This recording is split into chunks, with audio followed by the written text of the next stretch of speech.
their assertions, we think that journalists need safety. And we see that our rights have to be respected. But the continuous violation of the rights of journalists in this country is getting out of hand. And more especially by security officers who are supposed to ensure that the rights are respected. But they're the ones who are now violating the rights of journalists. So starting with immediate effect, we are saying we shall not cover the activities of the security organs, be it Uganda Police, be it the Uganda People's Defense Forces, until further notice, or until we engage the leadership of these different security organs on the safety, mark that, on the safety of journalists in this country. Thank you so much. Ujja Uganda Journalists Association, nane muganda wange okuva mu Wujju Uganda Journalist Union, Robert Sempala mumanyi bulungi, Executive Director wa HRNJ. Tusazeewo okutuuza olukungaana lwa bannamawulire ku bannamawulire bannaffe, amawulire agabadde gagenda maaso e Kawempe. Ebigenda maaso kati twagala okubategeeza tulina bannaffe kati banyiga biwundu abasinga bali mu malwaliro ag'enjawulo, ate era n'abamu bakyabuze, tukyabanoonya naye bakyabuze, tetumanyi, naye nga alipoota ziraga nti bakwatiddwa abakuumaddembe. Tugezezaako okutuukira police stations ez'enjawulo n'abakuumaddembe ab'enjawulo okulaba nga tuzuula bannaffe gye batwaliddwa, ne kaakano tetumanyi bali luddawa. Naye tugezaako nga tulowooza nti tujja kwongera okwengeejinga abakulu abatwala ebitongole ebikuumaddembe okulaba nga bannaffe bayimbulwa mu bwangu, ate nga bayimbulwa nga tebalina musango gwonna gwakuddwako, kubanga babadde bagenze kusaka mawulire. Amawulire ge bagenze okusaka tulowooza nti bannayuganda bonna babadde bageetaaga, kuba omuntu bw'afuuka omubaka wa paalamenti ow'ekitundu kyonna, oba Kawempe North, oba Kawempe South, oba Kampala Central, aba tafuuse mubaka wa paalamenti wakisa mu paalamenti. Tulowooza nti biba bigendereddwamu kugasa bannayuganda bonna. So bannayuganda babadde beetaaga okumanya ebigenda mu maaso mu kalulu kano, n'okumanya abantu ba Kawempe North ennonda gye badde balondamu olunaku olwaleero. Naye kyannaku mukimanyi bulungi nti bannaffe abasinga bakulu abamu bali mu makomera, ate kati n'abamu batya okuddayo okulinnya wa e Kawempe wadde ku Tale Center ne bwetwogerera kati. So tusazeewo ebintu bino. Ekisookera ddala tugamba nti bannaffe abakwatiddwa bayimbulwe mu bwangu nga tebalina musango gwonna bateekeddwako. Ekyokubiri, tusazeewo nti okutandika kati teri kuddamu kukavalinga mawulire gonna gakwata ku bitongole bikuumaddembe. Katugambe Uganda Police, katugambe UPDF, katugambe Uganda Prisons, okutuusa nga tumaze okwengeejinga n'abakulu abakulembera ebitongole bino batukakase ku bukuumi bwa bannamawulire. Kubanga kati ow'amawulire bw'alaba owa UPDF yenna oba owa poliisi aba atya, kyakadde konna ayinza omusitukiramu awo. So tulowooza nti ekisingira ddala obukulu, no story is worth your life. So tugamba nti poliisi nga omutaagala bamawulire ne UPDF nga omutaagala bamawulire, kati katusooke tu withdrawing okutuusa nga tubaddeko n'ensinkana ey'enjawulo n'abakulembera ebitongole bino, tukkaanye ku butya eddembe lya bannamawulire bwe ligenda okuba nga libeera respected. Mwebale nnyo. We believe that what has informed this action is that media houses, individual households, individual practitioners, for them to withdraw from the field until the time when normalcy has been restored. Our position has been clear, that the signals that have been sent from the security organs do not allow us to feel safe, and have denied us the mutual respect and responsibility that will be accorded to practitioners of our kind. And we believe that these signals we can no longer entrust, that it's an environment that will ably enable our members to partake into their trade and for them to actively engage into their journalism trade and be players to their social contract, for them to report effectively and inform the public. We also admire the editors who took action and withdrew our members, but we also encourage them that this action needs their collective empowerment and endearment. What we decided to do is that those practitioners who are not going to enforce this action will not deliberately take part into any activities to resolve or to rescue our members.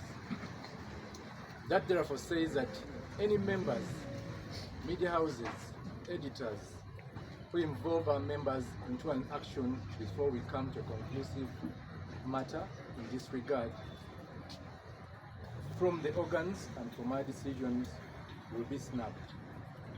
We will no longer take part into any engagements for us to rescue our members or any resolutions there thus far. So our position is, please respect and accord yourself to this collective action, because it's the only action that we feel will inform what the next course of action is. It will also guarantee the safety that our members hold dear. Please, we encourage you, please do not put our members into harm's way. Even if you aspired or have any motivation whatsoever to send our members to the field until a resolution has been agreed, we encourage you, please don't take that course of action, because we will not mobilize our full force, our intellectual power, our areas of engagement for us to rescue our members from those situations that we deem to be very insecure in their trade and their practice. So please, we send this message out to those, let it be collective, and do not in any way diverge from this collective action. And if there's any cause for you to do that, we do not expect us to give you the full might of our power, the full might of our strength to protect the sanctity of this trade. Thank you. And rule of law. When impunity takes over, then what is the role of the judiciary? Then what is the role of the courts in our country? Ugandans spend money on legal processes, legal making processes. But if this is where we end, then we need to rise up and do the needful before we are headed for the worst. So what you are simply saying is that enough is enough. Everywhere you are a gentleman, you are a lady, you belong to this profession called journalism. It's high time you said enough is enough. We have our cause. We have our relatives away from here. And whenever they, watch us on TVs crying, it is something which doesn't augur well. So we are here to say impunity has got to come to an end.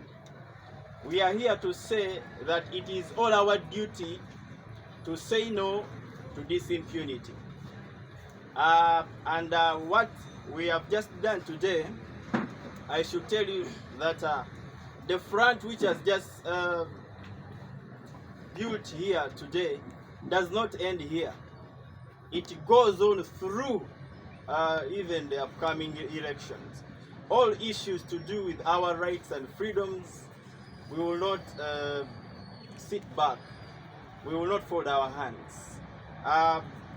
Last but not least, society oba mu buli awawangalira abantu abagunjufu kitegeeza nti enfuga ey'amateeka ebeera essuuliddwa ttayo, ebeera essuuliddwa muguluka. Kati kitegeeza nti essiga eddamuzi ne paalamenti abakola amateeka, kitegeeza nti ebikolwa bino bwe birinnya enkandago ne bituuka ku ntikko, amateeka gaba tegakyana mugaso era ekiddirira bikolwa bya bumenyi bw'amateeka, kuba buli muntu aba agolokoka kwerwanako. N'olw'ensonga eyo n'essiga eddamuzi tubakoowoola n'obuwombeefu nti muveeyo nammwe mwogere n'eddoboozi ery'omwanguka ku nsonga eno, kubanga omwaka oguwedde Uganda security agencies for directing repression at journalists who are covering the by-election in Awembe North constituency. Several journalists, as you are aware, have been beaten and their cameras, laptops, and phones destroyed or confiscated by security agencies. Several of them and other citizens have been attacked by the UPDF who have been moving on tanks, lorries, and pickups. We as Uganda Journalists Union, and of course other media bodies, we condemn the police and the Uganda People's Defense Forces and other agencies for attacks on journalists who are simply undertaking a noble task of informing the public on what is going on. Media freedom in Uganda is guaranteed by Article 29 of the Ugandan Constitution, and security agencies ought to help the media in its task of informing the public of what is. Ladies and gentlemen, the UPDF and other security organs must be held accountable for their actions against the journalists and must be forced to apologize for whatever thing they are doing, the brutality and repression which is directed at us as a family. Last but not least, if the situation does not change, journalists may consider pulling out from covering the forthcoming 2026 general elections. Ebyempuliziganya mu Uganda nti bawagira okusalawo kwaffe ffenna kwe tuliko wano, era mu ngeri y'emu olukiiko olugatta abasuusuzi b'amawulire luyitibwa Uganda Editors Guild lukulirwa Mwami Daniel Kalinaki ne banne bonna batuwagira okuteeka wansi ebikola ku mirimu gy'abakadde baffe ab'ebyokwerinda, nga ensonga zezo ezofuula bannamawulire ekyokuttale, nga babikka emigobante, nga bawambako ebyuma byabwe ebikola omulimu gw'amawulire, n'abasiba mu bidrone ne babatulugunya